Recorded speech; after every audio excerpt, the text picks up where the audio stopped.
is such a pleasure to talk to you about this. The first one was such a huge success. So how much did it feel from the beginning that this had this, you know, long period, long shelf life? Well, we kind of, we were able to watch the audiences, react to it. And we kind of knew we had something, and luckily with the first one, it resonated with the audiences, and we're back for a second. And we hope we get to do it some more. You know? Absolutely. So. Yes. Exactly. Ride along 25. Oh, wow. You Take said it. it. There you go. It's the Absolutely. laws of attraction. There you go. We got to take it to Switzerland next. Yes. We got to take it to the Middle East. We got to take it to London. Yes, yes. Right? Absolutely. Well, it was a huge success in the Middle East, actually, and I think what works about it is that improvised but, very carefully thought humor that it has. It's very relatable, I think. Yeah. I agree. I think that it's something that is relatable to a wide variety of people. It plays very broad. And that is the genius of the pairing of Ice Cube and Kevin Hart. And with Tim directing them, it's something that comedy's very hard. It's hard because something that you think is funny, I may not think is funny, he may think is hilarious.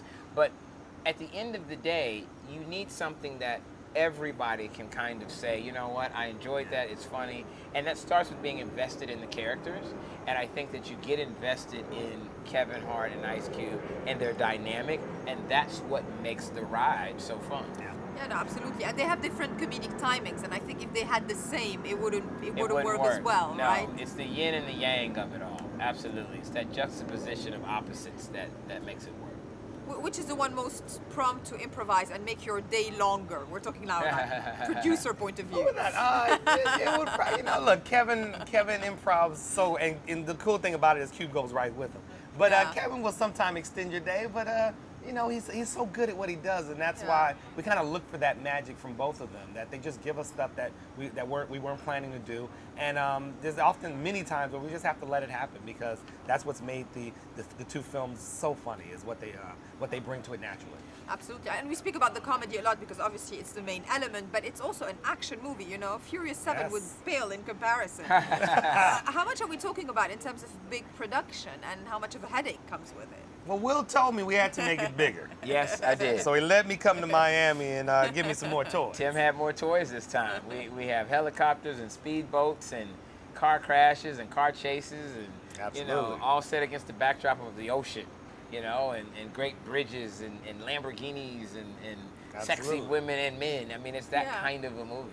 Yeah, no, absolutely. How much does Miami add to the whole glam effect? Because we're sitting in a hotel room and it looks glamorous. Yes. Yeah. Well, that's why we came here, because Thank we were looking for the backdrop that would allow us to do all this new stuff and action and shoot guns and all this stuff, but also look beautiful the whole time. And what better place than Miami? Absolutely. What do you think makes this movie resonate with international audiences? I mean, it's obviously a very quintessentially American story, but it's very relatable everywhere. I think it's the comedy and the action and the theme of family. Because I think no matter who you are or where you are, you can relate to, having like that irritating family member that gets on your nerves, to having somebody that you're forced to put up with.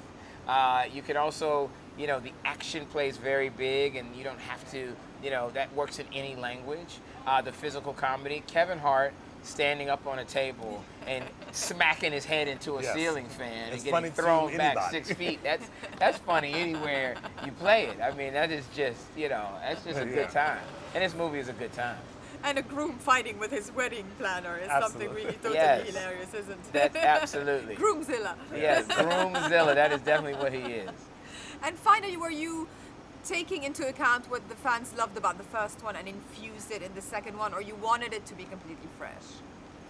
We wanted to give you kind of both worlds. We wanted to give you some of what you had from the first, but we also wanted to bring in a lot of new things. We brought in new characters with Ken Jeong and Olivia Munn and Benjamin Bratt. So we brought some new friends to the table, and we wanted to give you both worlds, and hopefully we did it successfully.